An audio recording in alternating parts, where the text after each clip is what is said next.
സിനിമയിലുള്ള നടൻ മോഹൻലാലിന്റെ പ്രതിബദ്ധതകളെക്കുറിച്ച് പല അഭിനേതാക്കളും വാതോരെ സംസാരിക്കാറുണ്ട്. ഇപ്പോഴിതാ നടി പ്രിയാമണി മോഹൻലാലിനെക്കുറിച്ച് പറഞ്ഞ വാക്കുകളാണ് ശ്രദ്ധ നേടുന്നത്.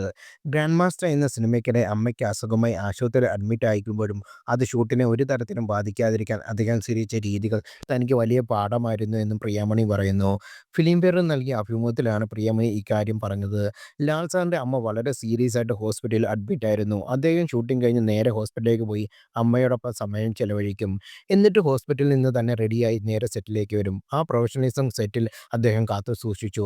അപ്പോൾ ഞാൻ സാറിനോട് ചോദിച്ചു, "അമ്മയ്ക്ക് സുഖമില്ലാത്തതല്ലേ? അമ്മയോടൊപ്പം സമയം ചെലവഴിക്കാൻ ഷൂട്ടിംഗ് നിർത്തിവെക്കണമെന്നില്ലല്ലോ" എന്ന്. എന്നാൽ അതിന് അദ്ദേഹം നൽകിയ മറുപടി എന്നെ അതിശയിപ്പിച്ച് കളഞ്ഞു. "സെറ്റിലായിരിക്കുമ്പോൾ ഞാനൊരു നടനാണ്. സെറ്റിന് പുറത്ത് ഞാനൊരു മകനും. എൻ്റെ വ്യക്തിജീവിതവും തൊഴിലും ഞാൻ കൂട്ടിക്കഴിക്കാൻ ആഗ്രഹിക്കുന്നില്ല. ഒരു മകനെന്ന നിലയിൽ ഞാൻ എൻ്റെ കടമ നിർവഹിക്കുമ്പോൾ എൻ്റെ ജോലി അതിനെ ബാധിക്കാൻ ഞാൻ അനുവദിക്കില്ല. സംവിധായകന് ഒരു ഭാരമാകാനോ ഷൂട്ട് ക്യാൻസൽ ചെയ്യാനോ ഞാൻ ആഗ്രഹിക്കുന്നില്ല. ആളുകൾ എനിക്കായി അനാവശ്യമായി കാത്തിരിക്കാൻ ഞാൻ ആഗ്രഹിക്കുന്നില്ല." മോഹൻലാൽ സാറിൽ നിന്ന് ഞാൻ പഠിച്ച വളരെ വിലപ്പെട്ട ഒരു പാഠമായിരുന്നു ഇതെന്നും പ്രിയാമണി പറയുന്നു.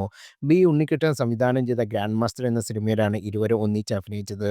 മികച്ച അഭിപ്രായം നേടിയ സിനിമ ബോക്സ് ഓഫീസിലും വലിയ വിജയമാണ് നേടിയത്. തുടർന്ന് ജിത്തു ജോസ് ചിത്രം നേരിലും ഇരുവരും ഒരുമിച്ച് അഭിനയിച്ചിരുന്നു.